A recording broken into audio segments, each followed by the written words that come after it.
Good morning and welcome to Rose Red Homestead, where today, of course, I'm using my new gadget.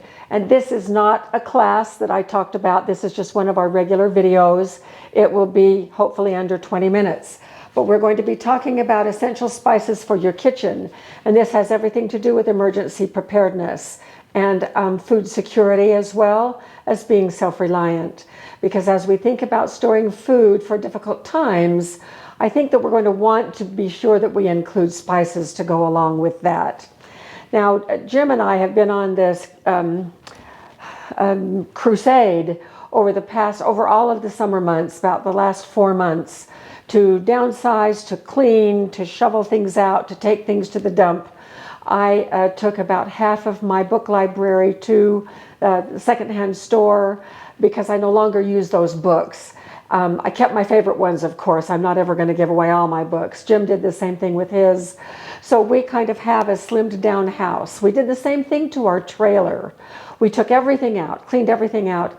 I threw all of my spices away because I had been using older spices in the trailer, and they have been through 2 different trailers in about 20 years, some of them. And so they needed to go out. So as I thought about replacing the spices in the trailer, I need to do the same thing to my collection right here too, because I have some.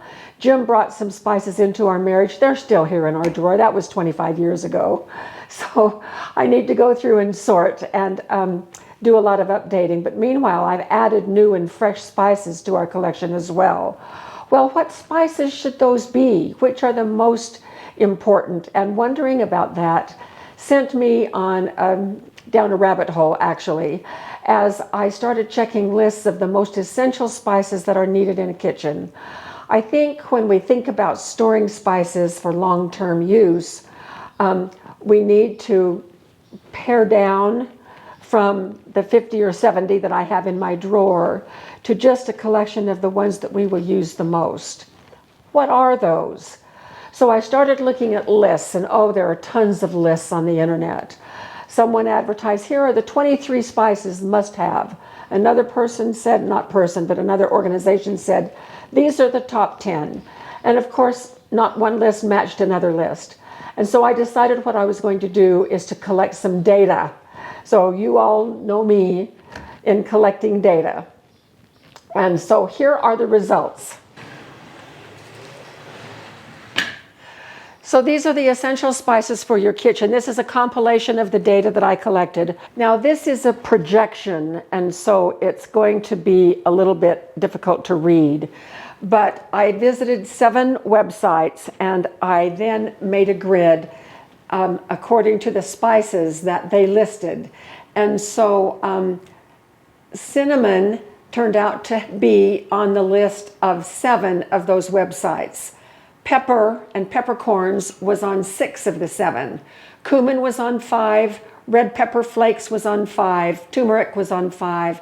Garlic 5. Paprika 5. Salt 4. Oregano 4. And bay leaves 3. And that's our top 10. And then rounding out the top 20 include 2 each for basil, onion, ground mustard, ginger, and then the rest are all listed only one time. Chili powder, nutmeg, cayenne pepper, parsley, celery seed, and cardamom. So that's the result of my data.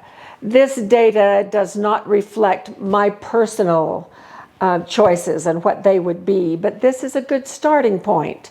So we're going to dive into this just a little bit more. I'm going to turn off the projector, and we will take a look at some other things. So give me just a second here.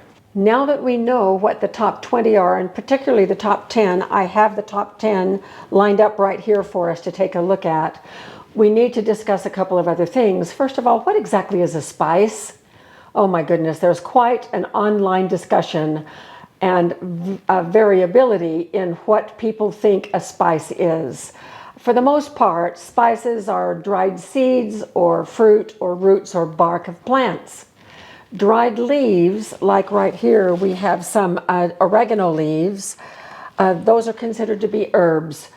I'm just lumping everything under one banner of spices and calling it good. I'm not going to get into the argument of what is what. but it's important to know that these are all plant products. They contain essential oils, particularly, of course, plant oils that give particular flavors and aromas to foods. In times of difficulty, when and if we ever have to live completely on our food storage, I think we're going to want to have a set of spices on hand to enhance the flavor and the variability of the foods that we are able to prepare for our families. Because things would get pretty bland pretty quickly if we did not have these spices and the flavors that these spices bring.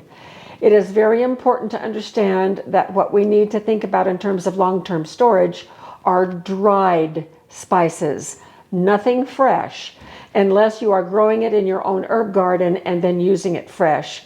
And for instance, I know that some of you love the infused oils or infused honey. Those two liquids infused with various flavorings, spices, and that type of thing, like cinnamon honey, and oil infused with oregano or sage or whatever. Never, ever, ever use fresh herbs or spices for your infusions. It's better to purchase them commercially. When we submerge fresh herbs into either a liquid, of oil or honey, we invite the possibility of botulism. The herbs are low acid, and when enclosed in a no oxygen environment surrounded completely by liquid at pantry temperatures, botulism spores can vegetate and create the toxin that is so lethal. So just don't even do it. If you're going to do infusions, use dried spices to do that. Now, in terms of food storage, a lot of people consider spices a comfort food and that they are not absolutely necessary. Well, that may be true in some people's books, but not in mine. For me, spices are absolutely essential, and that's why I have used this word essential. So I want to have essential spices not just in my kitchen, not just in my trailer, but also I want to have the essential spices in our long-term storage. So how do we store these spices once we purchase them? Well, you might have just caught that I identified the flavors as being from the essential oils, the plant oils that are found in every one of these, well, except salt. Then, because they are oils, they're going to be susceptible to oxidation. And so what are the enemies? Heat, light, moisture. And then, of course, time. Over time, once exposed to heat, light, moisture, or air even, the flavoring in those spices begins to diminish and diminish and diminish. So we want to figure out ways to store spices that will keep them as flavorful as possible over the long term until we might have to use them. And then it is also important to rotate through our storage of spices so that they don't accumulate for, 25 years or so, because the flavor and the whole reason that we have them is completely lost. So we need to store them in airtight containers, things like jars. Glass jars are great. These jars, I buy spices, as you can tell, in the super size. Most of them come with a paper across the top and the contents are vacuum sealed. Don't open them if you are going to be using them for long-term storage. Let them stay vacuum sealed. You can then even put them down in a Mylar bag and seal that Mylar bag for extra protection if you are going for the way long-term. Another thing that you could do is put these little sizes, if you have I only have a small size of turmeric, I don't use it very often. I would never get through this size of a container of turmeric. But these could go down inside a quart jar or even a 2-quart jar, and then you could use vacuum sealing or an oxygen absorber to remove the air and the oxygen from the jars. So keeping them in a cool, dark place that is very dry, and keep them dry, that will sustain their life the longest. The very best place is to put them in our freezer. Well, good luck with that. Our freezer is so jam-packed full of other things, we would not have room for spices, not even our top 10. So we have to do what is next best. I have a shelf here in my kitchen. My kitchen stays at about 70 degrees year-round, and that's a perfectly good temperature for storing things. Not a good idea for us to store these out in the garage that hits 90s in the summertime, even in spite of the fact that we have that the garage is insulated. Okay, so whole spices store best. I have some whole cloves, I have some whole allspice, and whole allspice. These are the seeds. This is whole allspice, and they're just whole, it's the seed, and they're like the size of BBs or a little bit larger. And so storing whole spices when it's possible is very best. Now, this little box of whole, I was going to see if there was a date on here, because I bet this is one that's about 25 years old that Jim brought with him, because all of the spices he brought were in these little jars.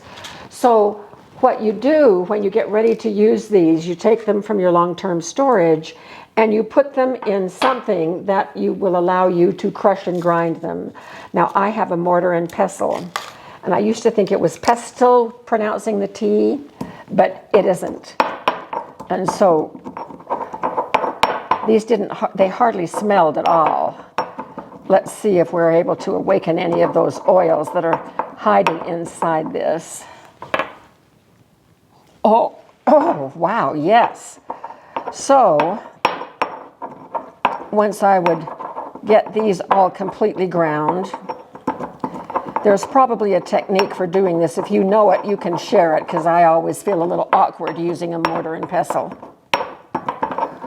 You can also use, provided we have access to the grid, an electric coffee grinder. They come in small sizes, or a spice grinder, particularly for that purpose. So there I now have some powdered cloves, and oh, they just smell really good. Yeah, it resurrected those old stale whole cloves by quite a bit. Not as much as if they were fresh, but still quite a bit. So take this list for whatever it is worth to you. I will certainly be adding other things like basil, for instance, when we just took our trailer out, and I still had not replaced the spices out there. And I do very little cooking from scratch when we go camping. When we are out on the trail, I take foods from our freeze-dried supply of food storage, things that I just can add water to and heat up, that sort of thing. I do very little scratch cooking. But what we needed was some flavor for the steaks that Jim cooked. And so I made a little note to be sure to get one of these in our trailer, which is Grill Mates from McCormick Montreal Steak. We love this. There are other spice blends too that are a very wonderful combination. For instance, taco seasoning. I go through taco seasoning like there's no tomorrow. So those are some of the things that I would add to our basic 10. So I hope that this has been helpful to you, to kind of giving you an idea of what a conglomerate of people think are the 10 to 20 most essential spices that we need to have in our kitchens. And then from there, we can springboard to whatever we use the most of. And no sense in buying the big amounts when this is probably a year's supply of turmeric for me, when we don't use that much of a given spice. So thank you so much for being with us. We appreciate you so very much. We're getting some wonderful, wonderful suggestions for our upcoming RRH classes that we're going to be doing. I had thought of a few, but my gosh, you are blowing me away with some of the things that you would like to have a class on. Some of the things that I'm going to have to learn first before, like soap making, for instance, was one, which I think would be a really good one. And there are others, many, many really good ones, but some are going to require a learning curve for me first. I won't attempt a class until I know what I'm talking about. So thank you for all you do for us, for all you do for one another, for the kindness that you all show to others. And thank you for sharing our content with others who may need it as well. And we will see you very soon with another video.